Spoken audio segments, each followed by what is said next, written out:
Hey everybody, welcome to our Thursday live. Sorry about last week. Did not get a live up because I was sick and felt like death. So, we have a live now where I only look like death, but I don't actually feel like it. Which is a nice little, kind of up from what we had. So, here's kind of what's going on. If you haven't seen it yet, we have added a $10 tier to the Patreon. What we're going to start doing is we're going to do a newsletter. And if you are part of the $10 tier, you're going to get a physical copy of that newsletter. And then we're going to be throwing some other stuff in there, kind of like a quarterly care package for anybody who's at that $10 level. Think that maybe for the $5 level, we'll do a digital copy of the zine. But we're still kind of kicking around with it. But if you sign up in the month of March for that $10 Patreon, patreon.com, hell of a way to die, you can get you'll get like a little bonus gift at the end of the month.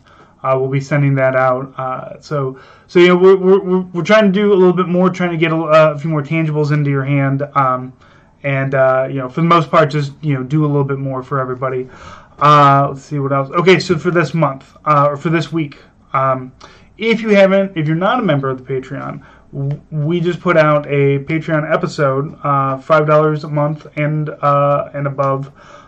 Me and the ever-suffering Cynthia Bethay, who is Nate's wife.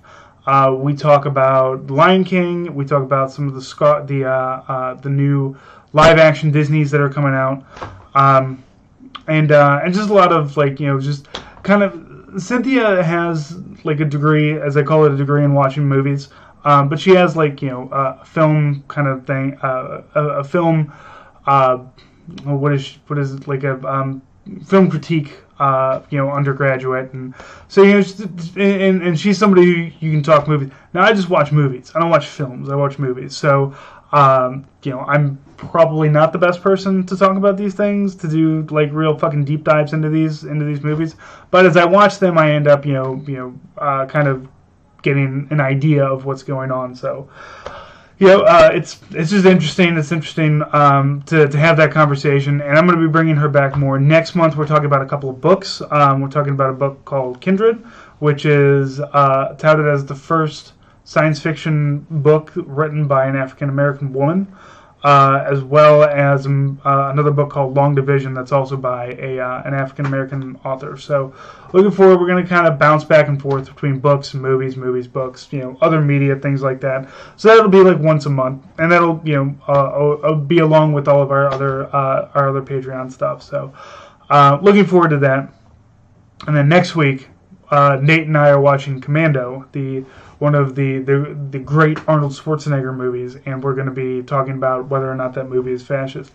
It's been a while since I've watched it. I think the last time I watched it was my last deployment, which was in 2009, 2010. So we're talking about a decade since I've seen it. I don't remember it being very fascist, but what I do remember it being is very awesome, because Arnold Schwarzenegger shoots a lot of bad guys. Let's see what else we got. So if you're not a member, if you're a member of the Patreon, we have a Discord, very active Discord, and that's any level on the Patreon.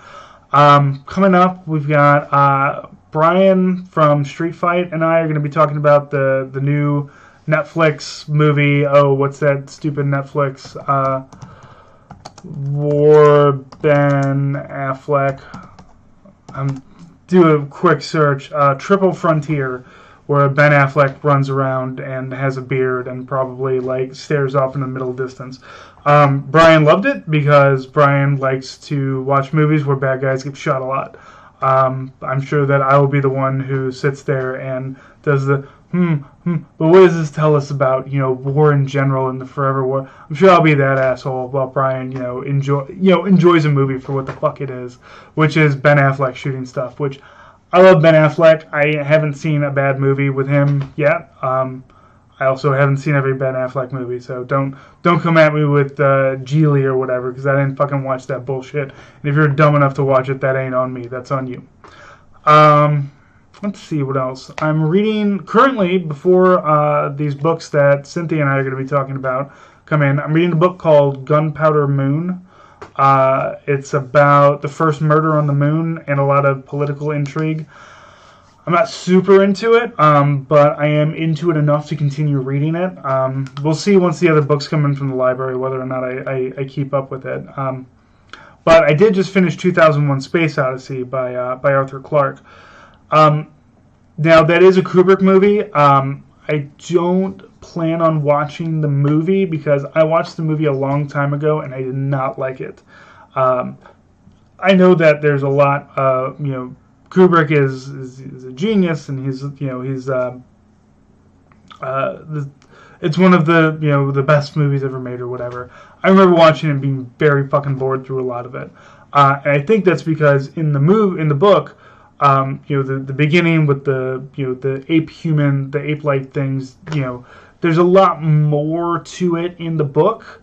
There's like literally no dialogue in the movie, obviously, because the idea is that they are, a group without any real communication, and then they touch the monolith and everything. But the book has a lot more to it, and it discusses, the main character, the one who touches it, his name is Moonwatcher, and just the struggles that they're going through, and then how the monolith kind of takes them and changes them, and then goes further and further. There's a lot of sequels to that. I read the Wikipedia on them, and I think that I'm good to go there. So, what else do I have? Oh, Joe Kasabian sent me his new book, Citizen of Earth. That is not out yet, but being a highfalutin podcaster that I am, I get early access to cool new books that aren't out yet. So that's gonna. I'll probably end up talking about that at a later date, probably after I go through all these other books that I have in the way. So that's kind of where my reading's at now. And then I got a bunch of books that people have sent me. What I have, I've got. Oh yeah, there's this one. They sent me this book. That's got, Patriots Surviving the Coming Collapse, a novel of a turbulent near future. This is the expanded edition that somebody sent me in a brown paper thing. I wonder if I can take this off, and then it has a real. Yeah, it does. I don't know why it's got this. Let me tear this off. But this was sent in by a listener. Yeah, look at that. It's got Money on Fire. It is the socialist's dream, right? So yeah, I'll probably end up reading this one pretty soon as well. Could you survive a total collapse of civilization, a modern dark age, looting, panic, hyperinflation, and riots? Fucking, we're surviving that shit today. I don't know how I'm going to be any different. Former U.S. Army intelligence officer and author James Wesley Rawls has written an intensely powerful novel. It's more than a novel. It's a survival manual dressed as fiction. His name is James Wesley, Rawls. That's a weird. Why is there a comma in his name? All right. Rawls doesn't just tell you what could happen. He explains exactly how to prepare for it. And of course, it's got his spook-ass picture on the back. Anything that is like this, a former intelligence officer, that sounds really exciting. I know a lot of really dumb fucking officers that are in Intel. So, but I'm looking forward to this. Jesus, look how small the fucking type is. Ugh. Are there Bible quotes in here too? Sweet. No, Thomas Paine, of course. It does that thing where, like, at the beginning of every chapter, it's got some quote that's supposed to make you feel like, I don't know, fucking inspired or something. You have never lived till you've almost died. And for those who fight it, life has a flavor of that the protected will never know. Anonymous quote penned on a sign in a command post at Keyshawn RVN. I don't know what that means. So yeah, looking forward to that. I haven't read a shitty book yet in a long time, so we'll see. Let's see. I guess I can talk news. Beto is running for president for some reason. I don't really see any reason to go any further than that. He'll be out soon enough. I have no idea. He has no platform. He's like a cool dad.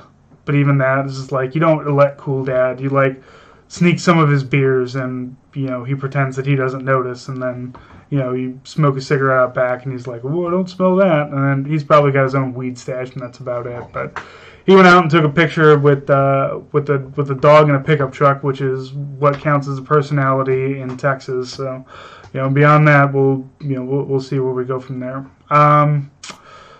Anyway, so I think that's really where we're at right now. It is the middle of the month. We still got a lot of good stuff coming out. If you want to contribute to the zine, please get at me. Let me know if you want to do any kind of writing or art. The first zine is going to be It's going to be called Sign on the Dotted Line, and it's going to be why people did or didn't join the military. I'm going to hit up a couple of people and see, kind of because I know that there's some people who, I don't want to make this just, about the military. I want to talk to civilians. Why did you or why didn't you? What caused you to leave the recruiting station? What fucking flash of insight did you have that the rest of us dipshits didn't have? So that's kind of what we're looking at. So, hit me up in, my direct messages on Twitter at ArmyStrang, or you can email us at sergeantjoker@hellofwaydtodie.com. Other than that, thank you so much for joining us. Thank you for all of your support. Thank you for listening. Thank you for following. And thank you just for being you. And we will talk to you guys next week.